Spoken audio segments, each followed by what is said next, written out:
दोस्तों, अब हम चर्चा करेंगे प्रीपेड इंस्ट्रूमेंट के बारे में। प्रीपेड इंस्ट्रूमेंट क्या होता है, इसमें कुछ चेंजेस किए हैं। रिजर्व बैंक ऑफ इंडिया ने नई गाइडलाइंस दी है, इसके लिए हम प्रीपेड इंस्ट्रूमेंट के बारे में चर्चा करेंगे। तो आप सबसे पहले ये जानिए कि थोड़ा बहुत मैं इसके बारे में बता दूं प्रीपेड इंस्ट्रूमेंट, ताकि आपको उसके गाइडलाइंस से रिलेटेड भी आपको पता चल जाएगा।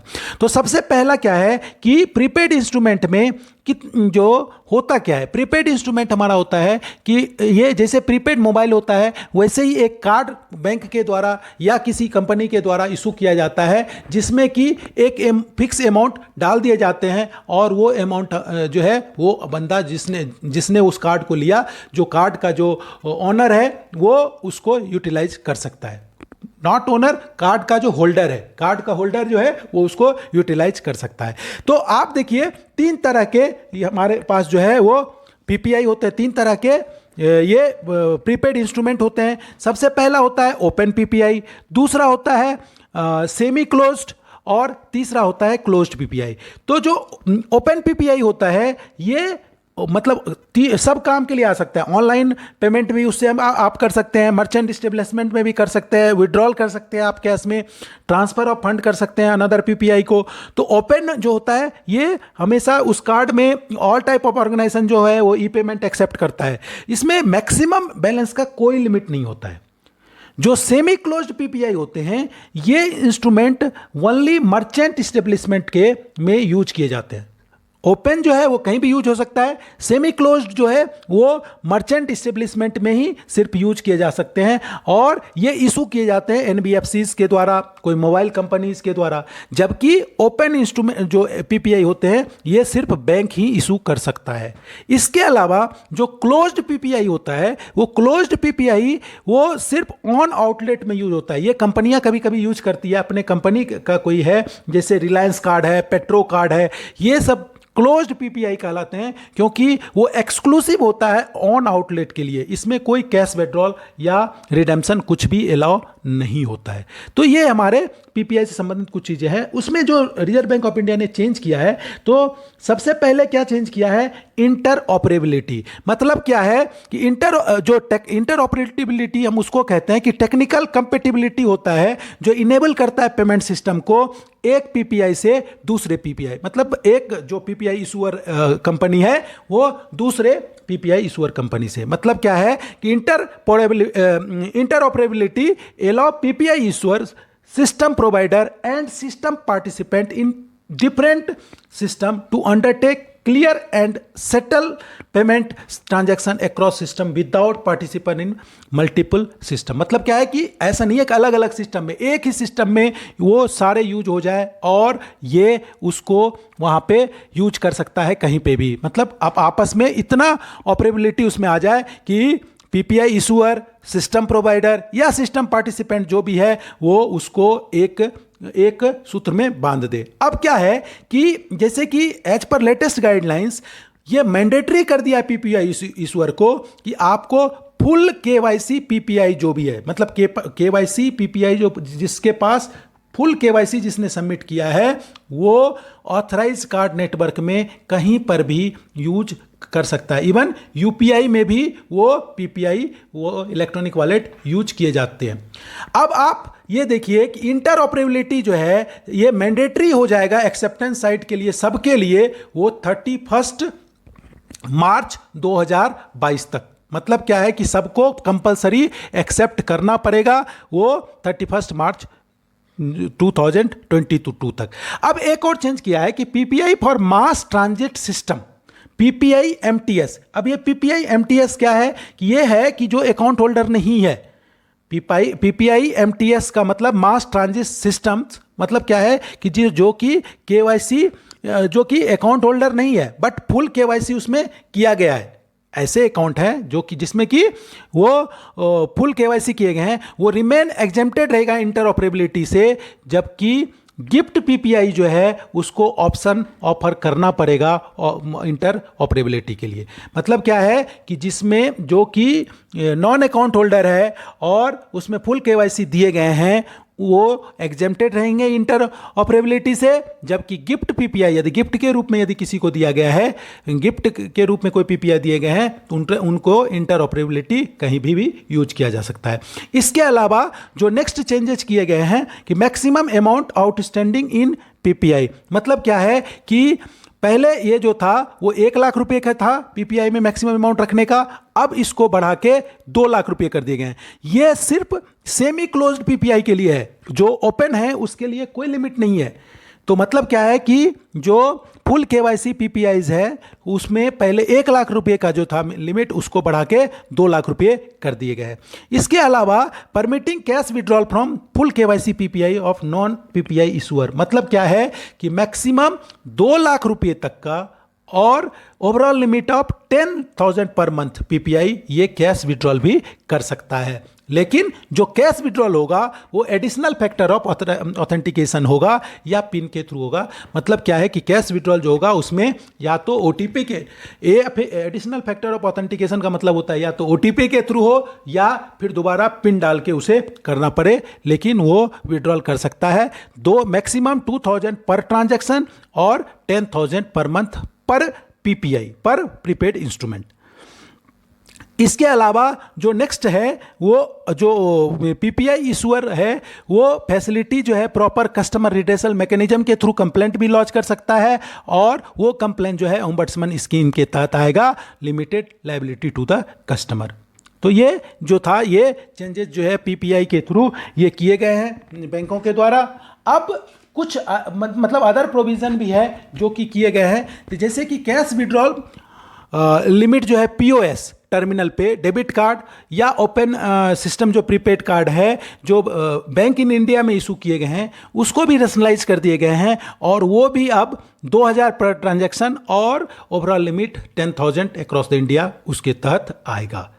तो आप ये देखिए जो additionally requirement of submission of data by issuer to Reserve Bank of India for cash withdrawal using prepaid instrument has been dispensed. मतलब क्या है कि ये भी हटा दिए गए हैं कि जो पहले कैश विड्रॉल होता था जो इशूअर होता था उसको रिजर्व बैंक ऑफ इंडिया को सबमिट करना पड़ता था, उसको भी रिजर्व बैंक ऑफ इंडिया ने अब सबमिट करने की वो चीज़ें हटा दी गई। तो ये था हमारा प्रीपेड इंस्ट्रूमेंट से संबंधित जो चेंज था वो आरबीआई के एनुअल रिपोर्ट 2021 को। इसके तहत आरबीआई ने एक्सपेक्ट किया है कि एनपीए बैंक का सितंबर 2021 तक 13.5% तक बढ़ सकता है।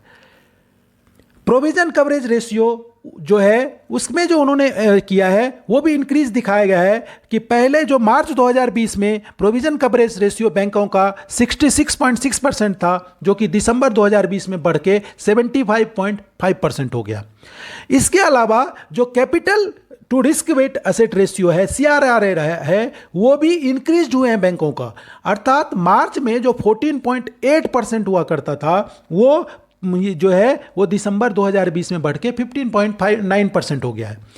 इसके अलावा जो बैंक का ग्रॉस एनपीए है वो भी डिक्रीज हुए हैं और मार्च 2020 में जो 8.2% था वो दिसंबर 2020 में बढ़ के घट के 6.8% हो गया। मतलब ग्रॉस एनपीए भी जो मार्च में 8.2 था वो दिसंबर 2020 में 6.8% है, लेकिन कोविड के कारण आरबीआई का प्रोजेक्शन ऐसा है कि ये सितंबर 2021 में बढ़ के 13.5% भी हो सकता है। इसके अलावा जो एनबीएफसी है इसके ग्रॉस एनपीए भी डिक्रीज हुए हैं, जो इसका पहले 6.8% था मार्च में वो घट के अभी 5.7% हो गया है।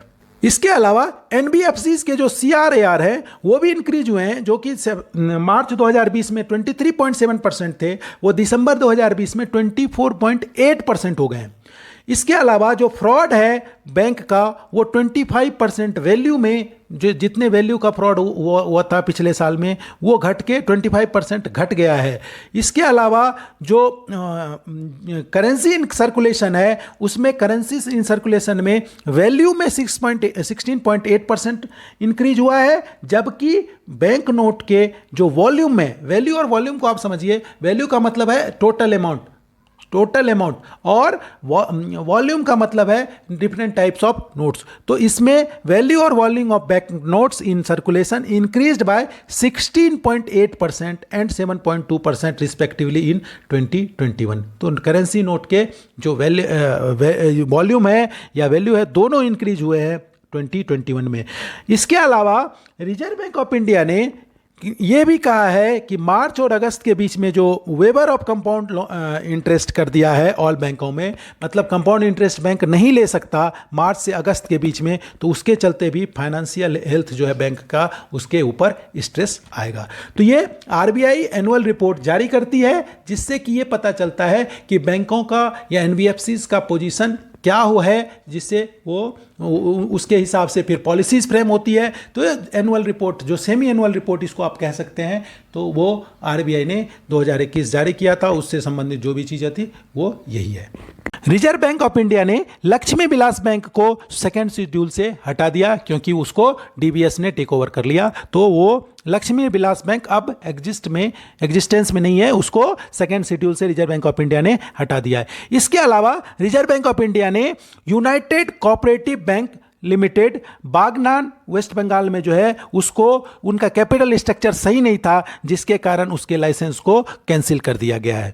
अगला है अमलगमेशन डीसीसीबी ऑफ, मतलब डिस्ट्रिक्ट कोऑपरेटिव बैंक है, उसका जो अमलगमेशन हो रहा है स्टेट कोऑपरेटिव बैंक में, उससे संबंधित। तो इसके संबंधित क्या है कि गवर्नमेंट ऑफ इंडिया ने नोटिफाइड कर दिया बैंकिंग रेगुलेशन एक्ट के तहत कि जितने भी स्टेट कोऑपरेटिव बैंक है उसको डिस्ट्रिक्ट सेंट्रल कोऑपरेटिव बैंक में 1 अप्रैल 2021 से मर्ज करना है। उसके लिए कुछ गाइडलाइंस हैं जो कि आरबीआई ने दिया है। मतलब क्या है कि रिस्पेक्टिव जो स्टेट गवर्नमेंट है वो एक प्रोपोजल बनाएगा, और वो डीसीसीबी और स्टेट गवर्नमेंट में किसको मर्ज करना है, किस डीसीसीबी को स्टेट कोऑपरेटिव बैंक में मर्ज करना है, उसका प्लान जो है वो रिस्पेक्टिव स्टेट गवर्नमेंट बनाएगी। उसके बाद उस स्कीम को अप्रूव किए जाएंगे। जो बोर्ड है, जो शेयर होल्डर है, वो शेयर होल्डर 2/3 मेजोरिटी से उसको अप्रूव करेगा, और वो जो प्रपोजल होगा वो अमलगमेशन का, वो स्टेट गवर्नमेंट एग्जामिन करके और उसके बाद उसको नाबार्ड रिकमेंड करेगी। तो ये जो है ये इसमें चीज़ें हैं, लेकिन इसके लिए क्या क्या रिक्वायरमेंट है, कौन सा डीसीसीबी मर्ज हो सकता है, उसके बारे में भी मैं आपको बताता हूँ। अब आप देखिए, जो मेजर रेगुलेटरी रिक्वायरमेंट है कि इसके लिए, वो पहला क्या है कि कोई लीगल इम्पीडिमेंट नहीं होना चाहिए अमलगमेशन का।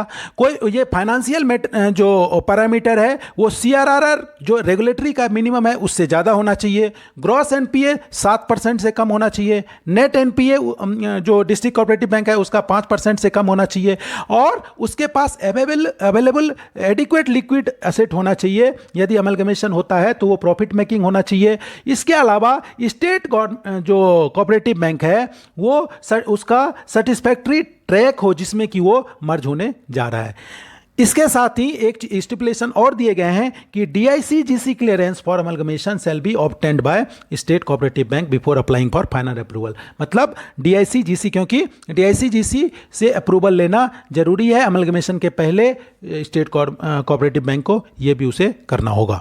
मई के महीने में 3 अपॉइंटमेंट जो रिजर्व बैंक ऑफ इंडिया से संबंधित है, तो जैसे कि रिजर्व बैंक इनोवेशन हब बनाए गए हैं, उसमें राजेश बंसल जी को CEO बनाए गए हैं 17 मई 2021 के बाद। तो RBIH reserve bank innovation hub के Rajesh Bansal ji chief executive officer बनाए गए हैं। इसके अलावा जोश जे कट्टूर को RBI के एग्जीक्यूटिव डायरेक्टर बनाए गए हैं। इसके अलावा जो T रविशंकर एग्जीक्यूटिव डायरेक्टर जो RBI में थे, उनको 4th deputy governor of reserve Bank of India बनाए गए हैं 3 ईयर्स के लिए। ये जो BP कानून गो है उनके स्थान पे उनको बनाए गए हैं।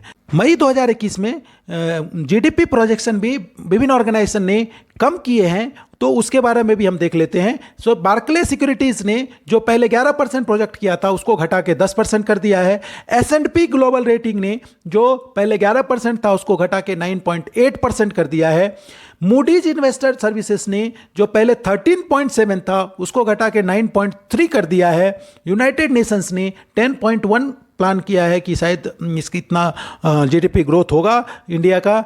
और एचडीएफसी बैंक ने जो पहले 11% किया था उसको घटा के 10% कर दिया है। और नोमुरा ने जो पहले 12.6% किया था उसको घटा के 10.8% कर दिया है। और फाइनली केयर रेटिंग ने जो जीडीपी का प्रोजेक्शन है वो इंडिया का वो 9.2 रखा है। तो इसके साथ ही मई 2021 के आरबीआई गाइडलाइंस का मैं यहीं पे समापन करता हूं। मैंने कोशिश किया है कि जो आरबीआई से संबंधित जो भी चेंजेस हुए हैं मैंने सारी चेंजेस को अपने वीडियो में देने का कोशिश किया है। बैंक और फाइनेंशियल से रिलेटेड ये जो चेंज है उसके लिए मैं अगला वीडियो लेके जल्दी ही आपके पास आऊँगा।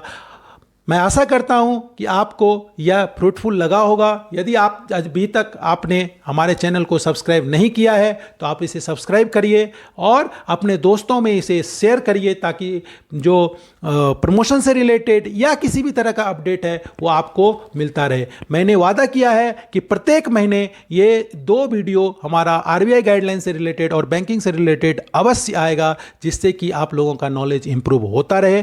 तो आपको अपना बहुमूल्य समय देने के लिए धन्यवाद। आपका दिन शुभ हो।